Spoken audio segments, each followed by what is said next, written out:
খানের মতো এরকম বড় একজন মেগাস্টার, সো ডেফিনেটলি এক ধরনের নার্ভাসনেস শুরুতে ছিল।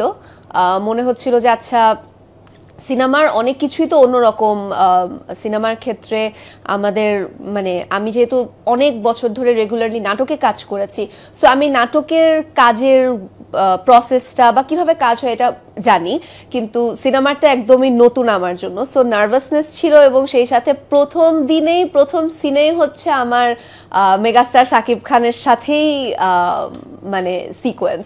সো যে নার্ভাসনেসটা ছিল সেটা আসলে ওনার কারণেই সলভ হয়ে গিয়েছে, কারণ উনি যত বড় স্টার উনি সেরকমই অনেক বেশি হাম্বল একজন মানুষ, এবং অ্যাজ আ কো আর্টিস্ট খুবই খুবই কোঅপারেটিভ। এবং আমার কাছে সব থেকে যেটা ভালো লাগে, আমি যেহেতু একটু ইন্ট্রোভার্টেড স্বভাবের, আমি অত বেশি কথা বলি না বা কিংবা মানে সেটে মানে আমি খুব কোয়াইট অ্যাটমসফিয়ারটা পছন্দ করি। উনি ঠিকই মানে ঠিক একই রকমই।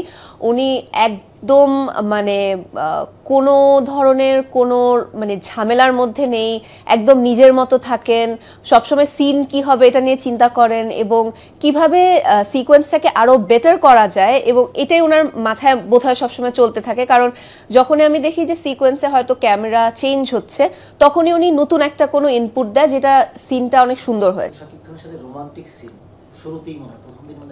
হ্যাঁ,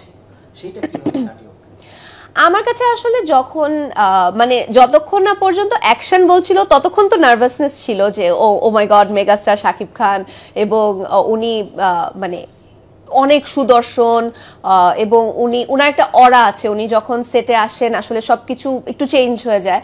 সো অ্যাকশন বলার আগ পর্যন্ত একটা নার্ভাসনেস ছিল, বাট যেই মুহূর্তে আসলে রাফি 3 to 1 অ্যাকশন বলেছে, তখন আমি আসলে যেহেতু আমার কাজ অ্যাক্টিং করা, তখন ওনাকে আমার আর শাকিব খান মনে হয়নি। ওনাকে আমি তখন আমার যে ক্যারেক্টার নিশাতের ক্যারেক্টারের সাথে আমি ওনাকে স্বাধীন হিসাবে আসলে মানে ভেবে নিয়েছিলাম।